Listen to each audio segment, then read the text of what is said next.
So you want to be a better speaker. Well, you might be surprised to learn that words don't matter nearly as much as you think they do.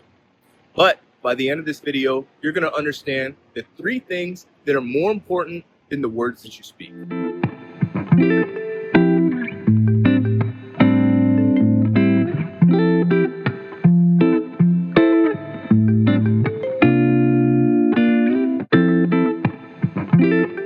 Welcome back to the channel.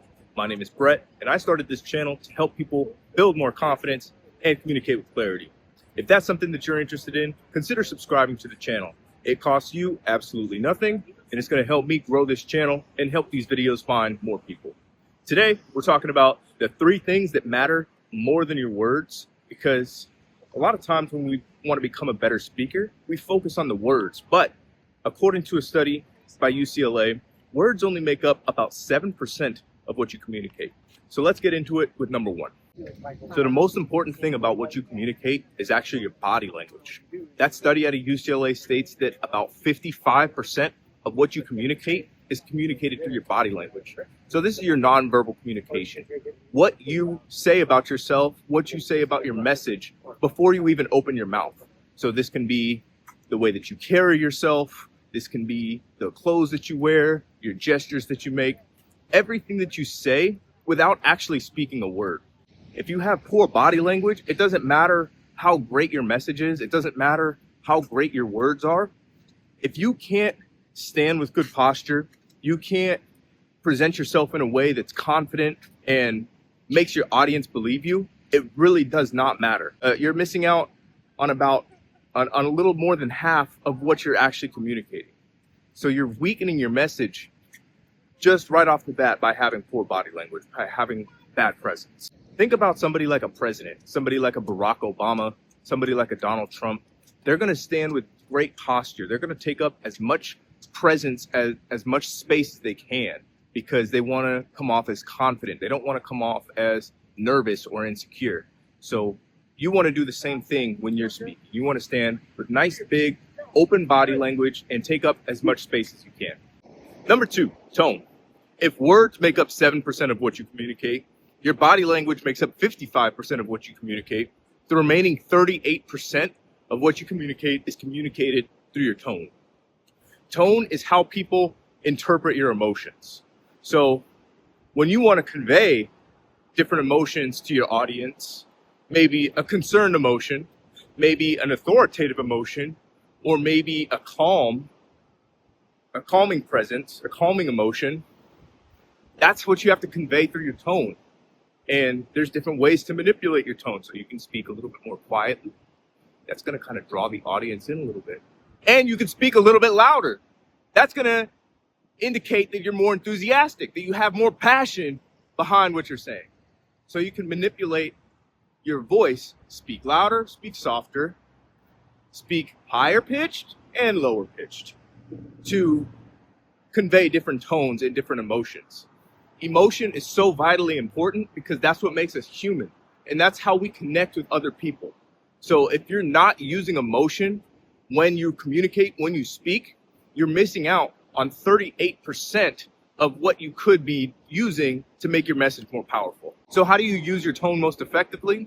Well, when you're making a statement, you want to make sure that your inflection is coming down at the end. So I would tell you, my name is Brett. I wouldn't tell you, my name is Brett. See how that makes it sound more of like a question? I'm more unsure about telling you that my name is Brett. But if I wanted to ask you what your name is, I would say, what's your name? So you can see how that's more of a question because the inflection is coming up at the end. And finally, number 3, we have frame. Frame is the packaging of your message. It's how you present your idea. I always like to give the example of a doctor's office. When you go to the doctor's office, what's the first thing you have to do? You have to sign in at the reception desk. After you sign in at the reception desk, you have to wait in the waiting room. Then you finally get taken back to a visiting room. And when you're in the visiting room, a nurse will come in, check your vitals, ask you a couple questions. Then you have to wait again for the doctor. When the doctor finally comes in, what's the doctor wearing? He's usually wearing scrubs or a white jacket. All of this is to frame him as the expert in medicine. You can do the exact same thing as a speaker when you're with frame. And it's just how you present yourself, how you present your message, and positioning yourself as the expert in whatever you're speaking on. So you can be speaking on yourself, you can be speaking on a topic that you study, whatever it is, you want to position yourself that you're the one that is most capable of delivering that specific message. Frame is essentially crafting who you are and what you stand for. That's basically what it comes down to. So, like I said, like the doctor example, he's framing himself as an expert in medicine, but for you, you want to frame yourself as the expert in whatever, in anything. So for me, communication and confidence. Am I the best communicator in the world? I don't know. I don't really try to be the best. I try to be the best that I can be. Confidence. I had to develop confidence from scratch. I had done. So I'm giving you guys the exact tools that I used to become more confident. And I think I'm well positioned in that because I've actually used these tools. I actually had to build confidence. I wasn't born with some magic confidence gene that you guys weren't, right? So that's why I feel like I am qualified to give the statements that I give on this channel about confidence, about communication.